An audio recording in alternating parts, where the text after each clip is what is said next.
Hello everyone, welcome to path creator academy. Path creator academy पर आपका स्वागत है। आज हम डिस्कस करने वाले हैं 13 दिसंबर 2017 को शिफ्ट 2 में जो क्वेश्चन पूछे गए थे रीजनिंग के, वो क्वेश्चन डिस्कस करने वाले हैं। ये हमारी सीरीज का पार्ट नंबर 6 है।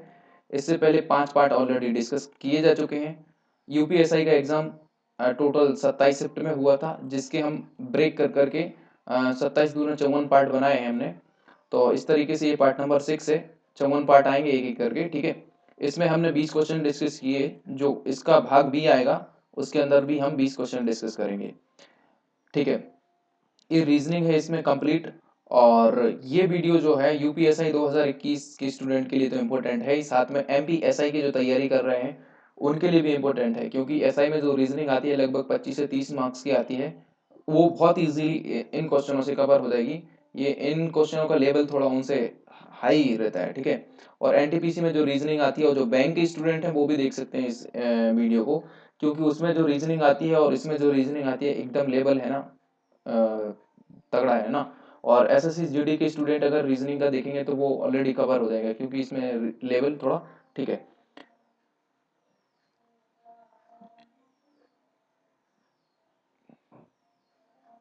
हिंदी के ऑलरेडी लगभग 18 लेक्चर हम अपलोड कर चुके हैं, 18 पार्ट आप देख सकते हैं चैनल पर जाकर। सिंपल से सबसे सर्च कीजिए पाथ क्रिएटर एकेडमी, आपको ये सारे वीडियो मिल जाएंगे। 18 वीडियो जो है ना वो सामान्य हिंदी के अपलोड किए जा चुके हैं डिटेल एक्सप्लेनेशन के साथ, ठीक है। इसके लगभग 7 वीडियो अपलोड किए जा सकते हैं, वो भी देख सकते हैं। और डिस्क्रिप्शन में लिंक भी दे के रखी है इन सब की, आप देख सकते हैं, ठीक है। और ये जो मैथ्स है इसके भी लगभग 7 पार्ट अपलोड किए जा चुके हैं। और जो रीजनिंग है इसका लगभग अभी तक ये पार्ट नंबर 6 से 5 पार्ट इसके अपलोड किए जा चुके हैं, ठीक है ना। क्वेश्चन नंबर पहला देखते हैं। और इसमें को है कोई बहुत सारे स्टूडेंट जो नए हैं वो वीडियो देख तो लेते हैं लेकिन सब्सक्राइब नहीं करते हैं। प्लीज़ मैं रिक्वेस्ट करूंगा कि सारे लोग सब्सक्राइब कर लीजिए और चैनल बेल आइकन को प्रेस कर लीजिए ताकि रेगुलर अपडेट्स मिलते रहें। और हाँ, वही लोग सब्सक्राइब कीजिए जिन लोगों को इससे बेनिफिट हो रहा हो। बाकी लोग देखना चाहते हैं तो देख सकते हैं वीडियो।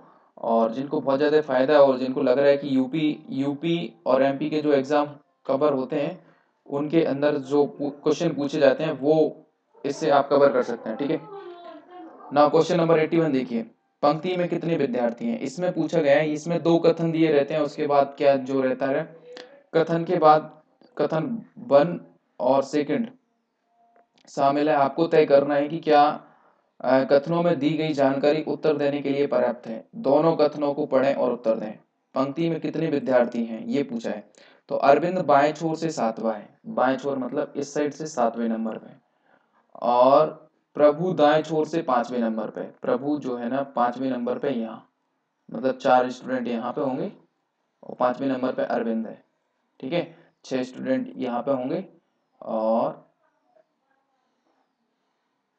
प्रभु है, सॉरी यहाँ पे प्रभु और ये अरविंद है यहाँ पर, है ना। 7वें नंबर पे अरविंद है। तो ये तो स्टेटमेंट फर्स्ट हो गया। सेकंड स्टेटमेंट क्या कहता है। सेकंड स्टेटमेंट कहता है कि अपनी जगह की अदला बदली करने के बाद अरविंद बाएं छोर पर 17वां हो जाता है। मतलब प्रभु इधर आ जाता है और अरविंद इधर आ जाता है। तो ये बाएं छोर से 17वां, इधर साइड से 17वां हो जाता है। मतलब 16 स्टूडेंट यहाँ पर है, ठीक है। और 4 स्टूडेंट ऑलरेडी यहाँ पर थे। तो 6 और 4, सॉरी 16 स्टूडेंट यहाँ पर है, 17वां ये है और 17 4 यदि जोड़ दिया जाए तो 17 4 21, टोटल स्टूडेंट हमें पता चल गया 21 है। और क्वेश्चन क्या पूछा था, पंक्ति में कितने विद्यार्थी हैं। तो हमको 21 विद्यार्थी पता लग गया। तो ऑप्शन नंबर कौन सा हो जाएगा कि दोनों स्टेटमेंट के माध्यम से हमारा आंसर निकल रहा है।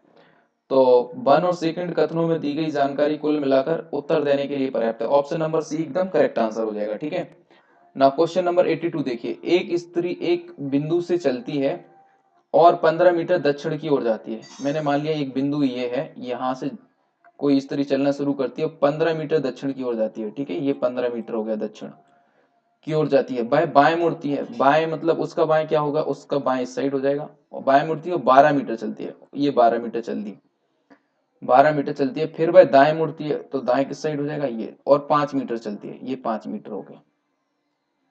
आखिर में वह पलटी और 20, पलटी का मतलब क्या है, बिल्कुल बैक हो गई। तो 5 तो इधर जाई, 20 चलना उसे, 5 ये हो गए और 15 ये, तो वापस इधर पहुंच गई, 20 मीटर चलती है। अब वह आरंभ बिंदु से कितनी दूर है। तो आरंभ बिंदु तो ये था, ये ये तो 15 है और ये 12 है, तो ये भी 12 हो जाएगी। तो 12 मीटर दूर है। कितनी दूर है? 12 मीटर। तो option number B correct answer हो जाएगा। ठीक है, 82 का ऑप्शन नंबर बी करेक्ट है। नाउ क्वेश्चन नंबर 83 देखिए, दिए गए विकल्पों में से उस विकल्प का चयन करें जिनमें बिंदुओं बिंदुओं को बिल्कुल उसी तरह से स्थापित किया जा सकता है जैसे कि दिए गए चित्र में दर्शाया गया। तो लगभग दो क्वेश्चन इस तरीके के आते हैं, तीन चार फिगर दिए रहते हैं और उसके अंदर बिंदु रखी रहती हैं। जैसे एक बिंदु ये रखिए ट्रायंगल के, एक प्रकार से ये ट्रायंगल ही है, ट्रायंगल मतलब ट्रायंगल, तो उसके जो है ना इस कोने पर रखी है और ये बिंदु जो है ना सभी में कॉमन है, इस ट्रायंगल में भी, इस सर्किल में भी और इस स्क्वायर में भी और इस रेक्टेंगल में भी, वर्ग आयत में भी। ठीक है, सभी में कॉमन है। और दूसरी जो बिंदु रखी है वो तीन चीज में कॉमन है। कौन कौन सी? सर्किल, ट्रायंगल और एक वर्ग में।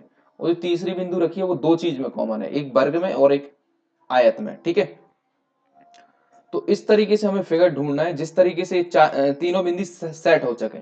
ठीक है, अगर हम पहले फिगर को लें, देखिए, तो हमें पहली बिंदु वहां पे रखना है जहां पे सभी कॉमन आए और वो कॉर्नर पे रखना है उसके। ठीक है, तो अगर इसमें देखें कि सारे कॉमन आए, वहां पर ये स्पेस तो बन रहा है बट वो कॉर्नर पे नहीं आ पा रही, कॉर्नर इधर आ रहा है, इधर रखना है हमने, तो ये तो गया, पहला तो गलत हो जाएगा।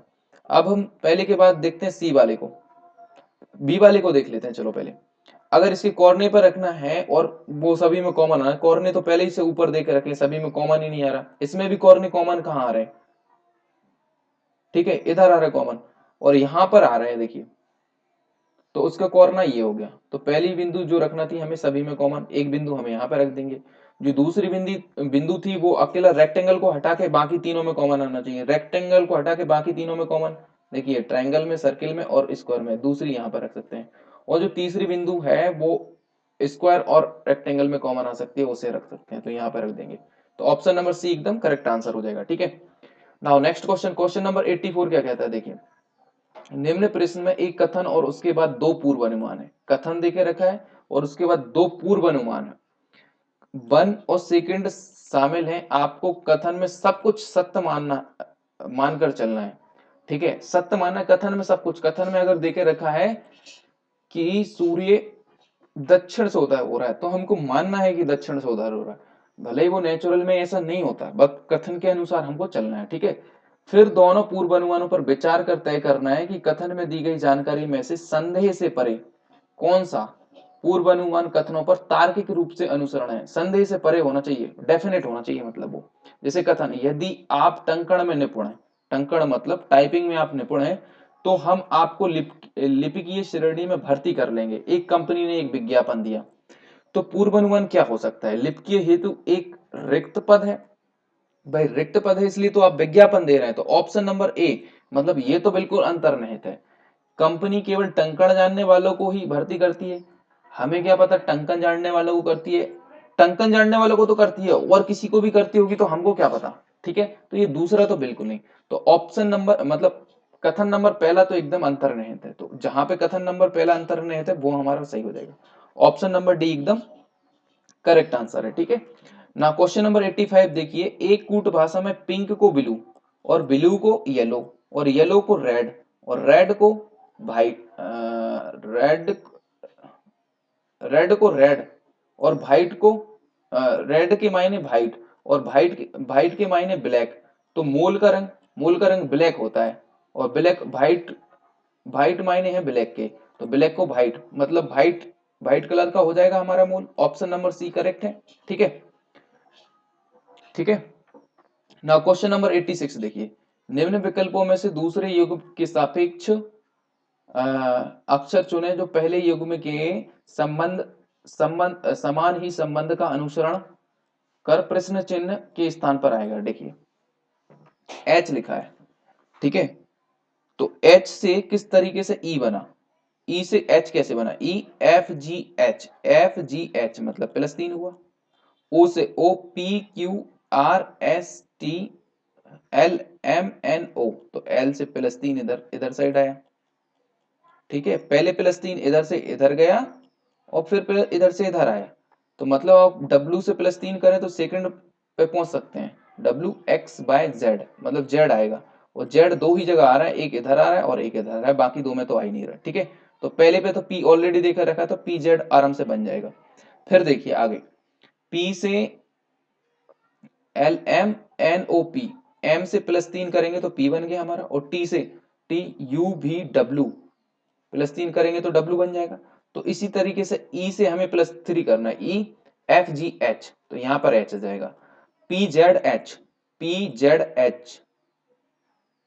हाँ, तो PZH कहां पर है आपका, इसमें। ऑप्शन नंबर डी एकदम करेक्ट आंसर हो जाएगा।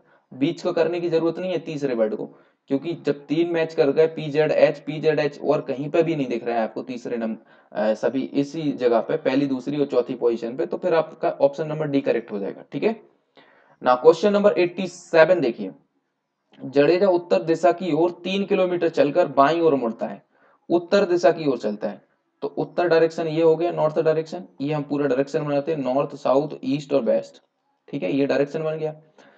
तो ये उत्तर दिशा की ओर 3 किलोमीटर चला, तो ये हमारा उत्तर दिशा किधर है, ये हमारा उत्तर दिशा, और 3 किलोमीटर चल गया समझ। चलकर बाईं ओर मुड़ा, तो ये होता है दाईं और ये होता है बाईं, बाईं ओर मुड़ा और 7 किलोमीटर गया, 7 किलोमीटर हो गया। फिर वह बाईं ओर मुड़ा, बाईं, वो दाईं और ये बाईं, और 6 किलोमीटर चला, तो 3 तो इधर तक हो जाएगा और 3 और चला, मतलब ये पूरा 6 किलोमीटर चल गया। ठीक है, अब वह फिर बाईं ओर मुड़ा, तो बाईं, उसका अभी वो इधर से चल रहा है, तो उसका बाईं कौन होगा, उसका बाईं ये होगा। बाईं ओर 7 किलोमीटर चला, तो 7 किलोमीटर मतलब इधर आ गया।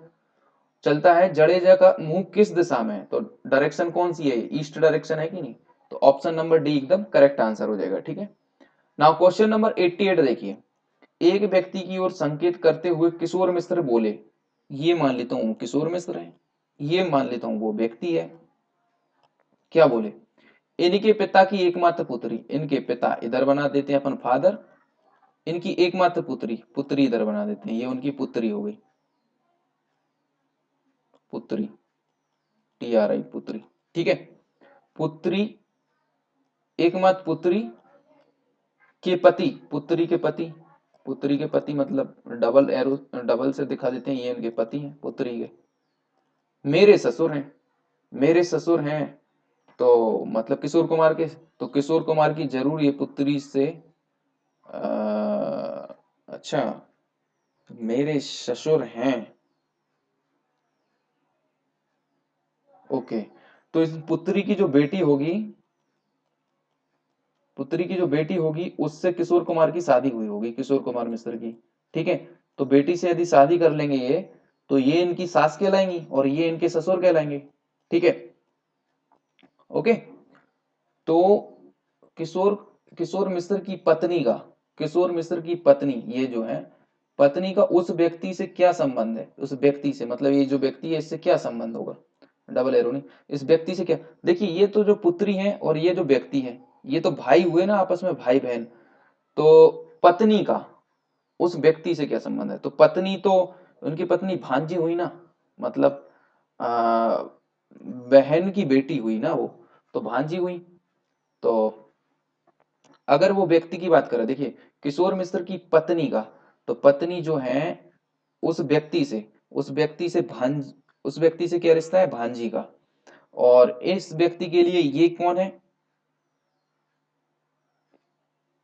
अगर इस बेटी इसकी बात करें तो ये इनके लिए मामा जी हैं और ये इनके लिए भांजी हैं, तो मामा जी तो कहीं ऑप्शन में नहीं है, तो भांजी, ऑप्शन नंबर सी एकदम करेक्ट आंसर हो जाएगा। ठीक है, ऑप्शन नंबर सी एकदम करेक्ट हो जाएगा 88 का, यस करेक्ट है एकदम।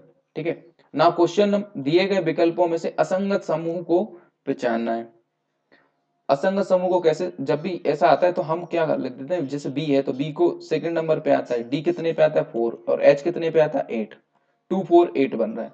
डी कितने पे आता है 4, एच 8, पी कितने पे आता है 16, 2 का डबल 4, 4 का डबल 8, 4 का डबल 8, 8 का डबल 16, तीसरा क्या है, ई 5 पे आता है, जे 10 पे आता है, ई 5 पे आता है और जे 10 पे आता है, और टी 20 पे आता है, तो 5 का डबल 10 और 10 का डबल 20 बराबर। एफ 6 पे आता है, एफ के बाद एल, आई जे के एल, जे के 12 पे आता है, और बाय जो है ना वो 25 पे आता है। 6 का डबल 12, 12 का डबल 24 होना चाहिए, तो ये तो गलत है, एफ एल बाय गलत है, तो ऑप्शन नंबर सी एकदम करेक्ट आंसर हो जाएगा। ठीक है ना, क्वेश्चन नंबर 90 देखिए, इस तरीके से ये दो फिगर दिए हैं, तो इसके अंदर हो क्या रहा है हमको वो चुनना है जो एकदम डिफरेंट हो, ठीक है। अगर इस फिगर को देखें हम इसको, तो 4 के अंदर 5 बार, मतलब एक चतुर्भुज है उसके अंदर 5 फिगर वाला बना है, और इसके अंदर जो त्रिभुज है उसके अंदर 4 कोनों वाला बना है। 3 के अंदर 4, 4 के अंदर 5, और एक 5 के अंदर 6, लेकिन ये 5 के अंदर 5 ही बना है, तो ऑप्शन नंबर ए करेक्ट हो जाएगा, ठीक है। इसके 5 के अंदर 6 मतलब षटभुज बनना होती, ठीक है, ये अलग है। क्वेश्चन नंबर 91 देखिए, कथन को पढ़ें, उत्तर दें, निम्नलिखित में से कौन सा तर्क मजबूत है वो बताना है। आजकल कई राज्य अंतरराज्यीय जल साझा समिति में उलझे हुए हैं, पहली बात ये बोली गई है। इनमें से इनमें से कई विवाद वर्षों से अनसुलझे पड़े हैं। क्या भारत सरकार को सभी जल स्रोतों का राष्ट्रीयकरण कर देना चाहिए? तर्क देख रखा है। देखिए, कथन और पूर्व धारणा उनके भी लगभग एक या दो क्वेश्चन आते हैं, और कथन और तर्क के लगभग एक दो क्वेश्चन आते हैं, और कथन और निष्कर्ष के भी एक दो क्वेश्चन आते हैं। तो इसी तरीके से 5-6 क्वेश्चन बनते हैं इन तीनों सेक्शन से, ठीक है। तो बात क्या गई है कि आजकल कई राज्यों में अंतर राज्य जल साझा विवाद चल रहे हैं, कर्नाटक, केरल, इस तरीके से ये राज्य आपस में उलझे पड़े हैं पानी के चक्कर में, ठीक है। तो क्या भारत सरकार को सभी जल स्रोतों का राष्ट्रीयकरण कर देना चाहिए, ये क्वेश्चन पूछा गया है। तर्क, कौन सा तर्क मजबूत है हमको ये बताना है। हाँ, इससे जल का इष्टतम उपयोग हो सकेगा, पहली बात, इष्टतम उपयोग हो सकेगा, साथ में क्या होगा, और जो कृषि वर्षा पर निर्भर है उसमें तेजी से वृद्धि हो सकेगी। कृषि वर्षा पर निर्भर रहता है उसमें तेजी से वृद्धि होगी, एक काम हो जाएगा अगर राष्ट्रीयकरण कर दे देता है। और इधर लिखा है, हाँ, यह अनेक अंतरराज्यीय समस्याओं का एक मात्र समाधान है। नहीं, ये तो गलत है। एकमात्र समाधान कैसे हो सकता है, कई और भी समाधान हो सकते हैं, ठीक है। तो यहां पर ऑप्शन नंबर जो तर्क नंबर फर्स्ट है वो अनुसरण कर रहा है, सेकंड तो अनुसरण नहीं कर रहा। तो हम क्या लिखेंगे, केवल तर्क फर्स्ट मजबूत है, ऑप्शन नंबर डी सिलेक्ट करेंगे हम, ठीक है ना। क्वेश्चन नंबर 92 देखिए, 92 कहता है, दिए गए विकल्पों में से उस विकल्प का चयन करें जिसमें बिंदु बिंदुओं को बिल्कुल उसी तरह से स्थापित किया जा सकता है जैसे कि चित्र में दर्शाया गया है। तो चित्र में इस तरीके से स्थापित किया है कि ये जो ट्रायंगल और सर्किल के बीच में तो कॉमन बिंदु आ गई, बट ये ट्रायंगल सर्कल तीनों आपस में मिले भी हैं और ये रेक्टेंगल भी मिला है, लेकिन बिंदु अकेला इन दोनों में कॉमन आई, इस तरीके से स्थापित करना है। तो हम देखिए, बिंदु हम अगर इसमें रखें, हमें ट्रायंगल और सर्किल में कॉमन चाहिए, ये हमारा ट्रायंगल है और ये सर्किल है, तो हम ट्रायंगल और सर्कल कहीं कॉमन पार्टी नहीं आ रहा उन दोनों का कि हम उसमें बिंदु रखें। अगर हम इधर रख देते हैं, ठीक है, तो ये तो फिर इस रेक्टेंगल में भी आ गई ना, तो ये तो गलत हो जाएगा। इसमें देखते हैं, अच्छा, ऑप्शन नंबर बी के अंदर ट्रायंगल और सर्किल में कॉमन आना चाहिए, ये हमारा सर्किल है और ये ट्रायंगल है, यहाँ पे कॉमन पार्ट आ रहा है, कुछ नहीं आ रहा, तो इसमें कैसे रखेंगे। अगर हमने इधर रख दिया तो फिर ये रेक्टेंगल में आ रही, नहीं, ये गलत है। अब ऑप्शन नंबर डी देखते हैं, ट्रायंगल और सर्किल में कॉमन आना चाहिए, तो ट्रायंगल और सर्किल में कॉमन और कॉर्नर पे आना चाहिए, तो इधर ये कॉर्नर अगर हम इधर रखते हैं तो इस पे भी नहीं आ रहा कॉमन। अच्छा, इसकी जगह कॉर्नर पे अगर हम इधर रख देते हैं तो ये कॉमन आ सकती है ना, ये बिंदु कॉमन आ सकती है, और सर्किल तीनों आपस में जुड़े भी हैं, देखिए ये जुड़े भी हैं, ठीक है।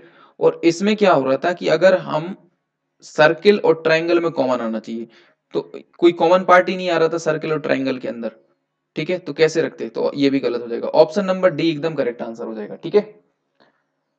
Now next question, question number 93, दिए गए अन्य विकल्पों में से उस विकल्प को चुनिए जो सबसे अलग है। देखिए, हेनरी, टेस्ला और वॉट, ये तीनों के तीनों जो है फिजिक्स से जुड़े हुए यूनिट है, बट किलोग्राम भी फिजिक्स से है, बट किलोग्राम में क्या है, कोई चीज भार को नापते हैं, और ये इलेक्ट्रॉनिक चीजों की यूनिट्स हैं, ठीक है, वेट को मेजर करते हैं, तो ऑप्शन नंबर डी एकदम करेक्ट आंसर हो जाएगा, ठीक है ना। क्वेश्चन नंबर 94 से 96, देखिए 94 से 96 इस तरीके से एक क्वेश्चन आता है एनालिसिस करने का, जिसमें क्या रहते हैं, 2 से 3 क्वेश्चन रहते हैं। पहले तो कंडीशन दी रहती है 3, फिर उन पे हमको डिसाइड करना पड़ती है कि, फिर क्वेश्चन दिए रहते हैं, क्वेश्चन पे डिसाइड करना पड़ती है ये अप्लाई हो रहा है कि नहीं। तो एक अनुसंधान है, रिसर्च सेंटर है, को अन्य दायित्व के अलावा अपने सूचना स्रोत को डिजिटल रूप प्रदान करने हेतु एक सहायक लाइब्रेरियन की भर्ती करना है, ठीक है। तो प्रार्थी को निम्न अर्हता मतलब एक सहायक लाइब्रेरियन की भर्ती करना है, तो ये मतलब कम से मिनिमम एजुकेशन क्वालिफिकेशन ये होना चाहिए। पहली कंडीशन क्या है कि उसकी आयु 1 नवंबर 2016 को 25 वर्ष से कम ना हो और 40 वर्ष से अधिक ना हो। मतलब 25 से 26, 27, 28, 30, 32 कितने भी हो, लेकिन 40 से अधिक ना हो। दूसरा क्या, 65% कुल अंकों के साथ लाइब्रेरी और सूचना विज्ञान में स्नातक की उपाधि हो। 65% कुल अंकों के साथ लाइब्रेरी और सूचना विज्ञान में स्नातक की उपाधि, जो उसकी ग्रेजुएशन हो वो 65% की हो। दूसरी चीज है। तीसरा, विश्वविद्यालय लाइब्रेरी में न्यूनतम 4 वर्षों का प्रशिक्षु मतलब ट्रेनिंग सर्टिफिकेट हो। 4 वर्ष का अनुभव हो, ट्रेनिंग है ना, अनुभव होना चाहिए, एक्सपीरियंस। ठीक है, ये 3 कंडीशन है। लेकिन तथापि यदि प्रत्याशी उपर्युक्त अर्हताएं पूरा करता है सिवाय दूसरे के, एक कंडीशन और दे के रखिए नीचे कि जो अगर मतलब सारी अर्हताएं पूरा करता है, अगर दूसरे में छूट दे के रखिए, 65% अगर उसके नहीं है ग्रेजुएशन में तो उपर्युक्त में, लेकिन यदि उनके पास यूजीसी एनईटी प्रमाणन है, अगर उनके पास 60% नहीं है लेकिन उनके पास यूजीसी एनईटी प्रमाणन है, तो उनके मामले को हम संस्थापक के निदेशक को भेज देंगे। किसको भेज देंगे? संस्थापक के निदेशक को। ये सारी कंडीशन है। अब आएगा क्वेश्चन, ये यहां से होता है क्वेश्चन शुरू। आपको सभी मामले 1/11/2016 को दिए गए हैं, ठीक है, तो ये इजीली पता चल जाएगा कि 1/11/2016 को उनकी उम्र जो है वो 25 से 40 के बीच में आ रही है कि नहीं, 25 से सॉरी 23 से 25 से 40 है ना, 25 से 40 के बीच में आ रही है कि नहीं, तो ये पता करना है 25 से 40। ठीक है, तो देखिए सबसे पहले उषा ने मदुरई विश्वविद्यालय से डॉक्टर की उपाधि तथा स्नातक की उपाधि, डॉक्टर की उपाधि और स्नातक की उपाधि प्राप्त की। उषा ने स्नातक में 63% अंक प्राप्त किए। तो डॉक्टर की उपाधि कहाँ मांगा है? लाइब्रेरी और सूचना विज्ञान स्नातक की उपाधि मांगा है। 94 है।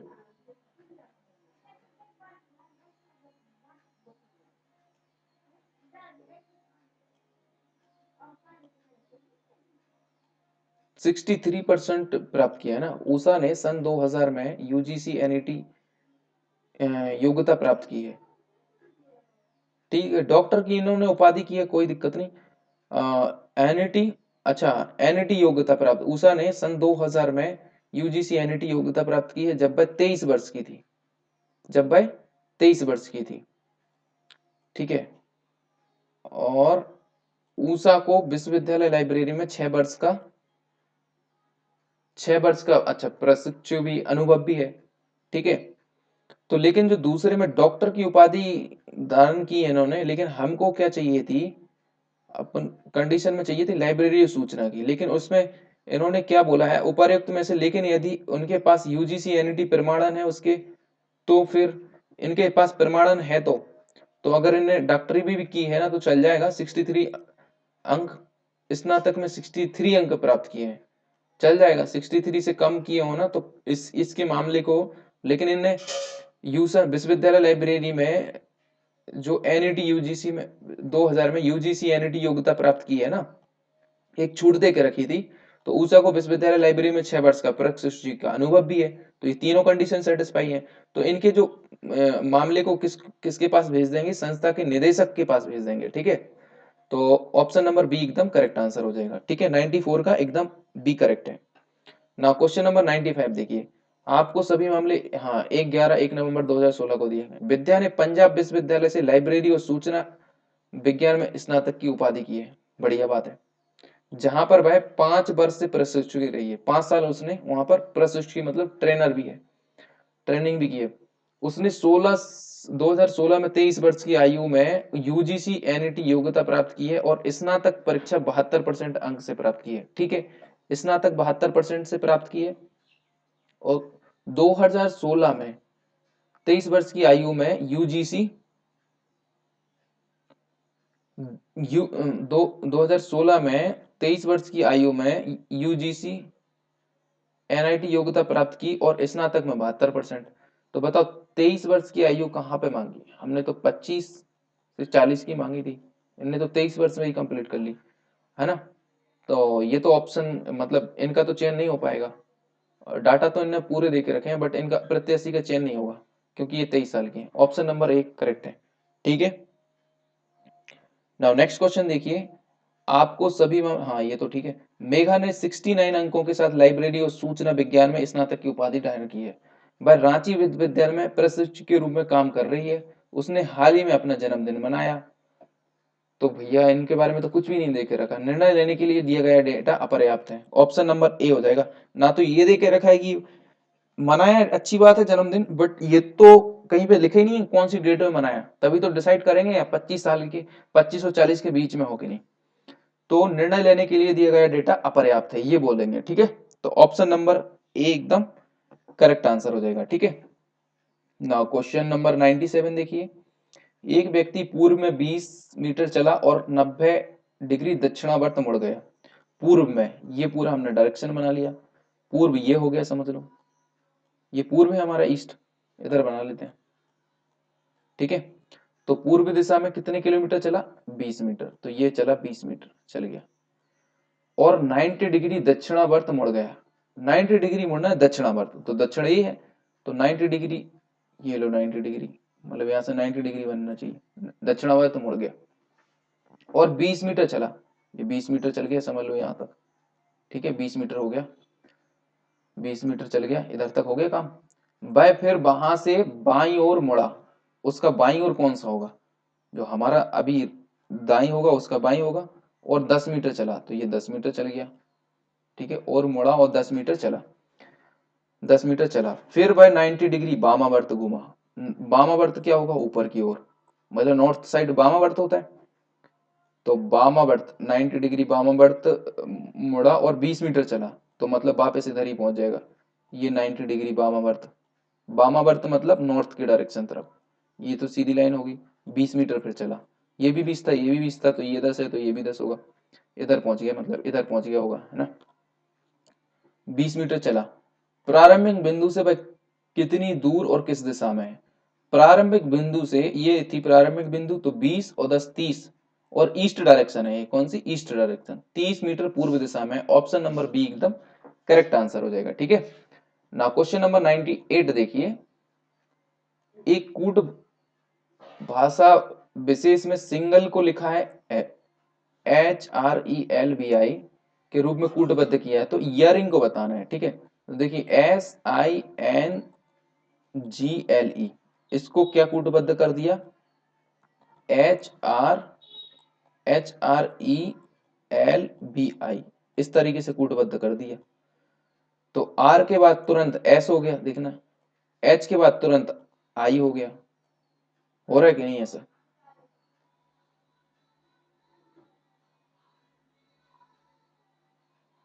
IJKLEFGH, R हो गया। L से देखिए MNLMIJKLMN +2 अगर जोड़ेंगे तो हमारे N मिल रहा है कि नहीं मिल रहा। E के बाद EFG, मतलब दूसरा, L के बाद भी यही हुआ ना, LMN दूसरा हो गया। E के बाद, E के बाद, E के बाद EFG, इधर भी प्लस दूसरा हो गया। अब ये दो बचे, JKL इधर तो +3 जोड़ा है, और इधर भी +3 जोड़ा है। तो इस तरीके से, ये इस तरीके से ही जो है ना ईयरिंग को हमको बनाना पड़ेगी। तो देखिए EARING इस तरीके से लिखा है। तो इसको कैसे बनाओगे, सबसे पहले तो हमें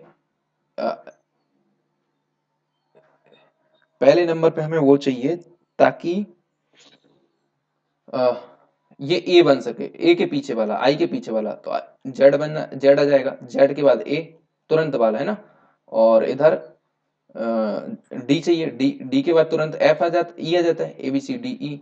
और इधर हमें दूसरा डिजिट चाहिए, पहला तो ये चाहिए कि उसके बाद आई आ जाए। तो आई किसके बाद आता है, GHI, जी के बाद HI +2 हो जाएगा। फिर इधर +2 के बाद आर आना चाहिए, है ना, पी के, पी आ जाएगा ना, पी के बाद क्यू आर आ जाएगा, PQR। ठीक है, तो ZDGP, ZDGP कहाँ पर आता है? ZDGP तो इधर भी आ रहा है, इधर भी आ रहा है, और ZDGP इधर भी आ रहा है। तो अभी लास्ट का भी और करना बाकी है। तो NG इधर लिखा है ना, तो किस में +3 जोड़ें कि n आ जाए, तो वो देखना है जी। के में KLMN बिल्कुल किया जाएगा, और किस में 3 जोड़ें कि G आ जाए, D में, ठीक है। डी में 3 जोड़ेंगे, ABCDEFG, बिल्कुल सही है। तो GD GP और DK, GD GP और DK, हाँ, GD GP और DK, ऑप्शन नंबर ए एकदम करेक्ट आंसर है, ठीक है। 98 का ऑप्शन नंबर ए एकदम करेक्ट है। ना क्वेश्चन नंबर 99, निम्न प्रश्न में 2 कथन है और फिर 2 निष्कर्ष हैं। ये तीसरा क्वेश्चन आ गया, ठीक है। तो ये कथन निष्कर्ष का आ गया, कथन पूर्व अवधारणा का चला गया, कथन तर्क का भी चला गया, ठीक है। तो फिर 2 निष्कर्ष, फर्स्ट और सेकंड है, निष्कर्ष को पढ़ें और निर्णय करें कि निम्न में से कौन सा निष्कर्ष तार्किक रूप से कथनों का अनुसरण करता है। कम से कम कुछ नल बॉल्ब हैं, तो ये बना लेते हैं नल, और कुछ बॉल्ब हैं, ये जो नल हैं कुछ बॉल्ब हैं, ये मतलब बॉल्ब बना लिए, ये इतना हिस्सा कुछ नल हो गए बॉल्ब, ठीक है। कुछ बॉल्ब टंकी हैं, ये कुछ बॉल्ब हैं वो टंकी हैं, T4 टंकी बना दिया, ये जो कुछ बॉल्ब हो गए वो टंकी हो गए। तो पहला निष्कर्ष क्या देखे रखा है, कुछ नल टंकी हैं, ये नल है ये टंकी है, कोई संबंध ही नहीं है। तो भाई साहब पहला कहाँ फॉलो कर रहा है, दूसरा कोई अनुसरण नहीं कर रहा। दूसरा क्या बोला है, सभी टंकियां नल हैं, जितनी भी टंकियां हैं वो नल हैं, नल और टंकी में कोई संबंध ही नहीं है, तो कहां से पूरी होंगी आधी होंगी। तो देखिए पहला और दूसरा दोनों तर्क अनुसरण करते हैं, नहीं, दोनों अनुसरण नहीं करते हैं। ऑप्शन नंबर सी एकदम करेक्ट आंसर हो जाएगा, ठीक है। नाउ नेक्स्ट क्वेश्चन, दिए गए अन्य विकल्पों में से उस विकल्प को चुनिए जो सबसे अलग है। गाजर जमीन के अंदर होते हैं, प्याज जमीन के अंदर, आलू जमीन के अंदर, टमाटर जमीन के ऊपर, ठीक है। तो ऑप्शन नंबर डी एकदम करेक्ट आंसर हो जाएगा, ठीक है। इसी के साथ हमारा पार्ट नंबर 6 खत्म होता है। जो लोग नए हैं चैनल को सब्सक्राइब कर लें। जो यूपी और एसआई के जो एग्जाम जितने भी होते हैं हम उनको कवर करते हैं अधिकतर, और यूपी एसआई सॉरी यूपी और एमपी के जो एग्जाम होते हैं उसमें एसआई डिफेंस के जो एग्जाम होते हैं उनको कवर करते हैं। जो भी कैंडिडेट हैं वो सब्सक्राइब कर सकते हैं। और पाथ क्रिएटर एकेडमी को आप टेलीग्राम पे सर्च करेंगे तो इस तरीके का लोगो मिल जाएगा, आप उस पर जुड़ सकते हैं। बेल आइकन को प्रेस कर लें ताकि रेगुलर अपडेट्स मिलते रहें आपको, ठीक है। इसी के साथ एमपी एसआई में हम एमपी एसआई का भी PYQ सॉल्व कराएंगे, और एमपी में जो पटवारी के और जो विभिन्न तरीके के एग्जाम होते हैं पुलिस कांस्टेबल, उनको भी 1 बाय 1 सॉल्व कराएंगे, ठीक है। मिलते हैं नेक्स्ट पार्ट नंबर 7 के अंदर। Thank you very much for watching this video.